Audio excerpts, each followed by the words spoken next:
Assalamualaikum warahmatullahi wabarakatuh. Selamat pagi. Di sini kelompok saya, yaitu kelompok 6, akan mempresentasikan tentang tugas analisis dan perancangan perangkat lunak, yaitu sewa lapangan futsal. Sebelumnya, di sini saya akan menjelaskan bersama rekan-rekan saya. Saya sendiri Muhammad Sandi Ansarullah dengan NIM 2250081106. Dan teman saya Muhammad Ari Rifaldi 2250081198, Rejal Suryadi Putra 2250081106, dan terakhir Muhammad Gilang Ramadan 2250081100. Sebelumnya, kenapa kami di sini memilih daripada tema penyewaan lapangan futsal? Karena di tempat kami sendiri, yaitu di Cimahi, daerah Unjani, banyak sekali lapangan futsal, tetapi mereka masih belum terstruktur, di mana dalam proses daripada mereka ingin penyewaan lapangan, mereka masih menggunakan yang namanya handphone, yaitu aplikasi WhatsApp itu sendiri. Nah, di sana, menurut saya dan rekan-rekan saya, itu kurang terstruktur, di mana tentang penyewa dan yang mau disewakan itu tidak tahu tempat, tidak tahu waktu, kapan lapangan futsal tersebut kosong, jam berapa, dan harganya berapa. Di sini kami menghadirkan sebuah aplikasi ataupun website bagi mereka yang ingin menyewakan lapangan futsal. Dikarenakan di sini kami membuatnya secara terstruktur, di mana ada harga, sudah ada jam berapa, hari apa, nama, dan alamat lapangan futsal itu tersendiri. Oke, selanjutnya.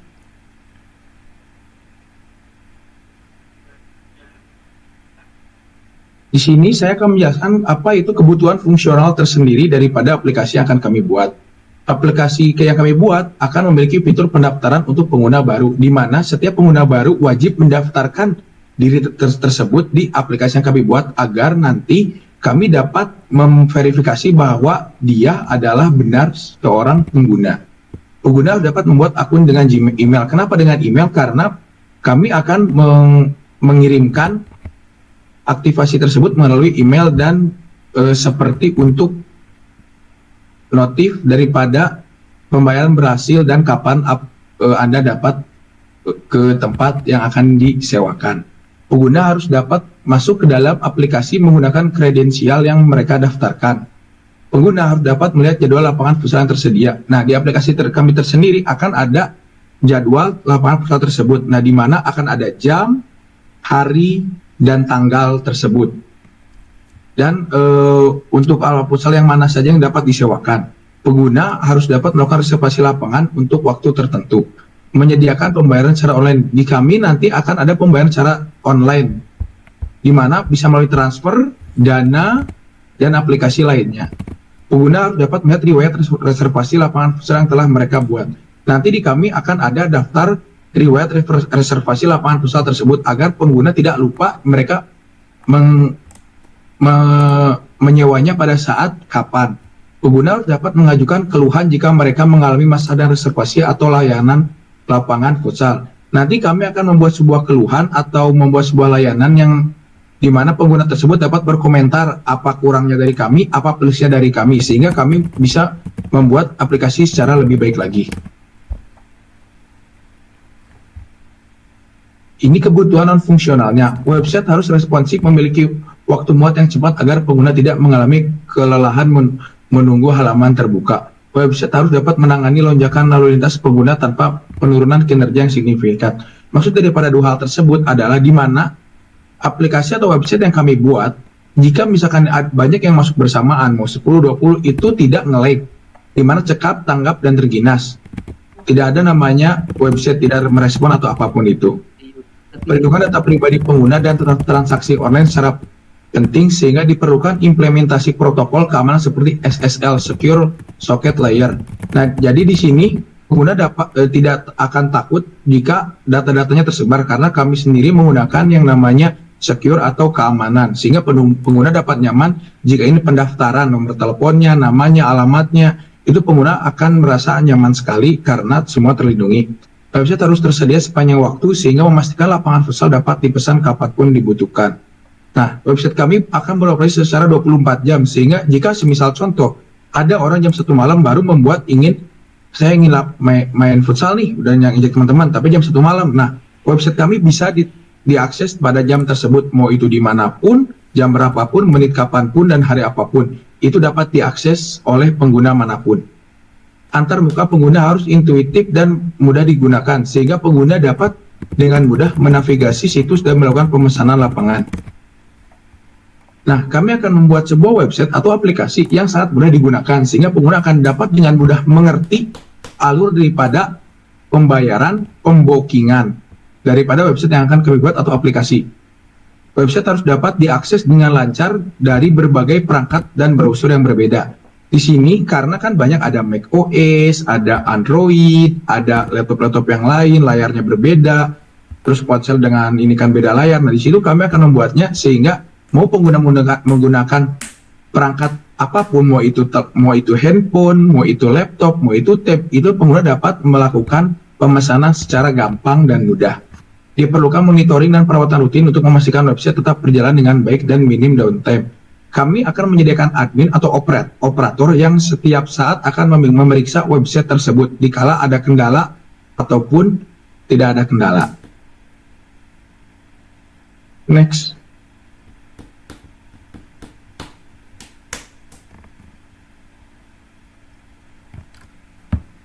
Selanjutnya dari use case. Use case terdapat dua aktor, yaitu admin dan pengguna. Dari aktor admin terdapat pendaftaran penggunaan, yaitu fitur ini memungkinkan pengguna baru untuk mendaftar dan membuat akun di aplikasi. Untuk kepada login, terus include, yaitu include itu harus dilakukan langkah awal, maka bisa lanjut ke langkah selanjutnya. Selanjutnya ada login. Fitur login ini memungkinkan pengguna untuk masuk ke akun mereka dengan email dan kata sandi yang sebelumnya didaftarkan. Selanjutnya ada reservasi. Reservasi memungkinkan pengguna untuk membuat reservasi lapangan futsal sesuai dengan jadwal yang tersedia. Pengguna dapat melakukan reservasi melalui antara dua aktor, yaitu pengguna dan admin. Ada pembayaran online, yaitu untuk memungkinkan pengguna untuk melakukan pembayaran secara online setelah melakukan reservasi.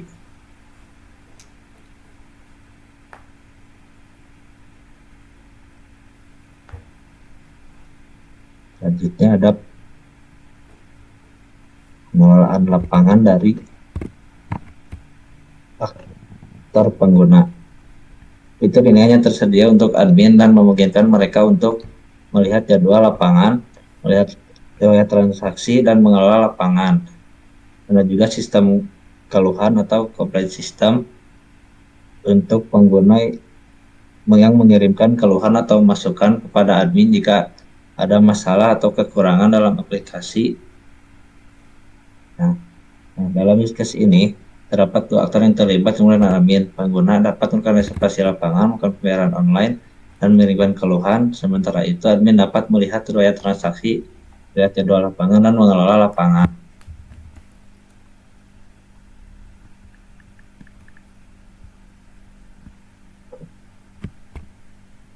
Baik, selanjutnya saya akan menjelaskan tentang activity diagram, yang dimana activity diagram bertujuan untuk menjelaskan urutan aktivitas dalam suatu proses. Lalu ada juga di dalamnya, di dunia bisnis, biasanya untuk modeling atau memperlihatkan urutan proses bisnis. Yang ketiga yaitu mudah dalam memahami proses yang ada dalam sistem secara keseluruhan, atau activity diagram ini sama dengan flowchart maupun data flow diagram atau DFD. Dalam activity diagram ini, yang pertama yaitu ada sebuah swimline. Swimline sendiri merupakan elemen visual yang digunakan dalam diagram aliran proses yang menggambarkan siapa yang bekerja pada subset tertentu dari sebuah proses. Bisa dilihat pada gambar, yaitu seperti kotak yang 3 pada user, aktor atau admin, dan sistem. Lalu di dalam activity diagram ini dimulai dengan titik hitam yang berada pada sudut kiri atas. Titik hitam tersebut yaitu merupakan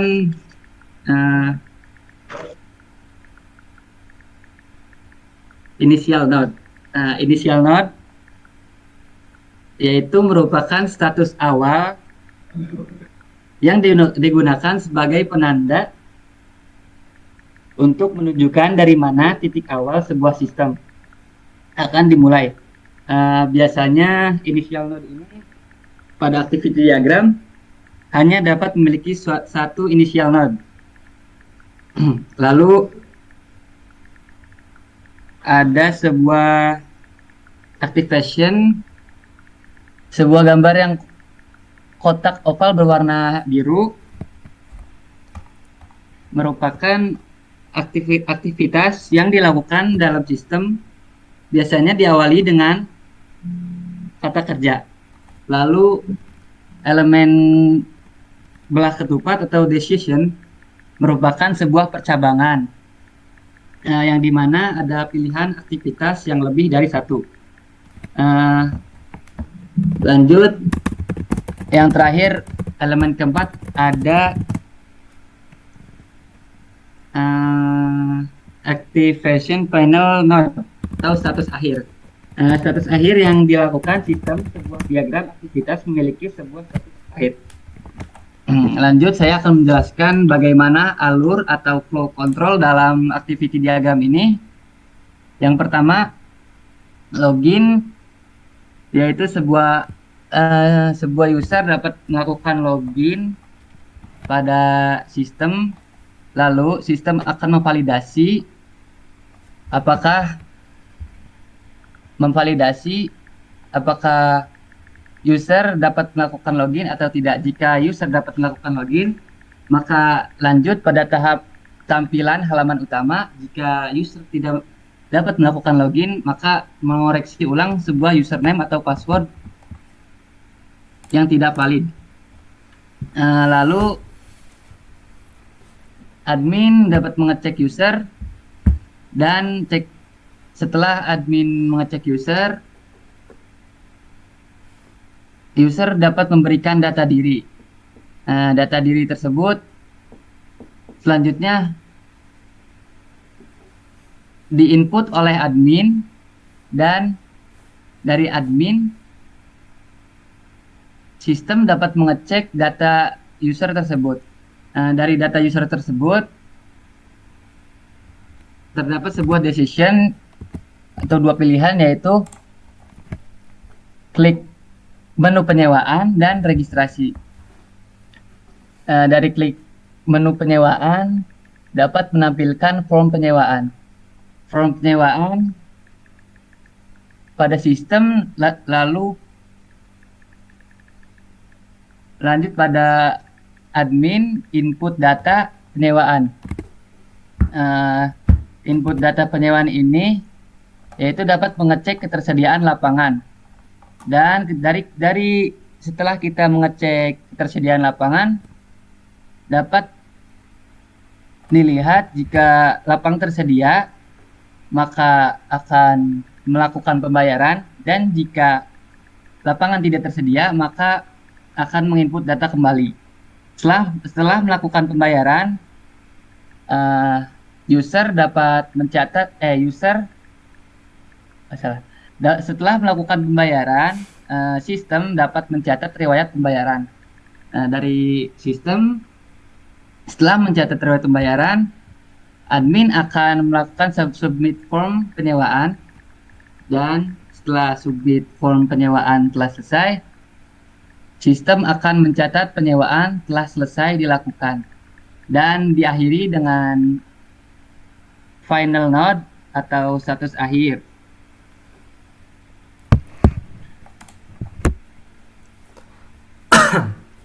Baik, di sini ada use case skenario. Use case skenario adalah langkah-langkah yang menggambarkan bagaimana suatu use case dapat dilaksanakan dari awal hingga akhir.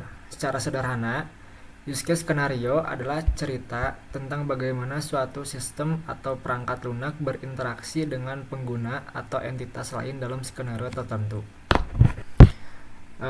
Di sini use case-nya bernama penyewaan lapang futsal dan skenario menyewa lapang futsal di website atau aplikasi. Triggering event, pengguna memilih mau menyewa hari apa dan jam berapa melalui website atau aplikasi. Aktor adalah entitas yang berinteraksi dengan sistem. Di sini aktor ada dua, yaitu admin pengguna. Admin dapat mengelola sistem dan pengguna bisa memesan. Kemudian ada relate use case. Ada membeli jadwal, melakukan pemesanan, pelaksanaan penyewaan, bermain futsal, dan penilaian umpan balik. Kemudian ada stakeholder. Stakeholder adalah pihak-pihak yang terlibat. Pihak yang terlibat terdapat pengguna dan admin. Pengguna dapat memesan lapang futsal dan admin terlibat dalam proses pemesanan. Kemudian selanjutnya ada precondition. Precondition adalah syarat awal, kondisi atau situasi yang harus dipenuhi atau terpenuhi dalam suatu operasi atau fungsi dapat dilaksanakan. Precondition ada akses internet, perangkat keras, pengetahuan tentang jadwal dan ketersediaan, metode pembayaran, dan memahami syarat dan ketentuan. Next. Post condition adalah syarat akhir, kondisi atau situasi yang diharapkan yang terjadi setelah suatu operasi atau fungsi dilakukan. Syarat akhir dari post condition yaitu pemesan berhasil, konfirmasi pemesanan diterima, kemudian jadwal terkunci, pembayaran berhasil, akses ke lapang, bermain futsal, dan ulasan. Kemudian ada flow activities atau alur dari aktivitas. Dari alur aktivitas pengguna ada melakukan pemesanan, kemudian menggunakan lapang, dan ulasan. Untuk alur aktivitas admin ada menerima pemesanan, verifikasi pemesanan, konfirmasi pemesanan kepada pelanggan, dan penyewaan lapang. Next.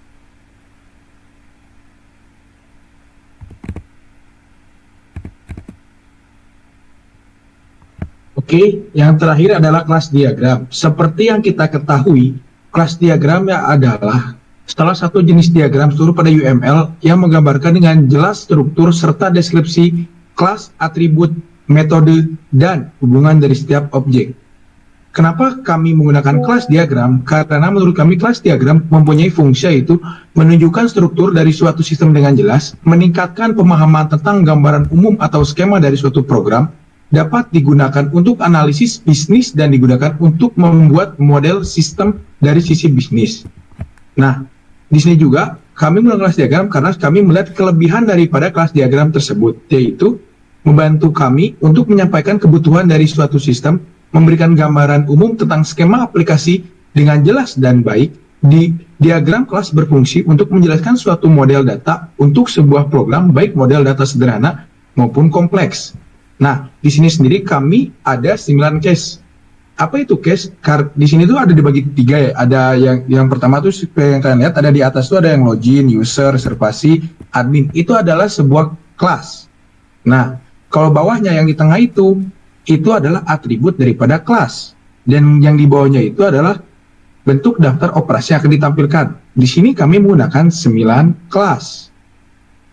Di mana setiap kelas itu saling terhubungan. Contoh, pertama kita akan pendaftaran, yaitu login, di mana pengguna akan mendapatkan ID user, nama user, alamat user, nomor telepon user. Nah, di sini hubungannya adalah kepada admin, di mana agar admin sendiri tahu apa saja data daripada user, dan kami jika ingin menghubungi user itu harus kemana.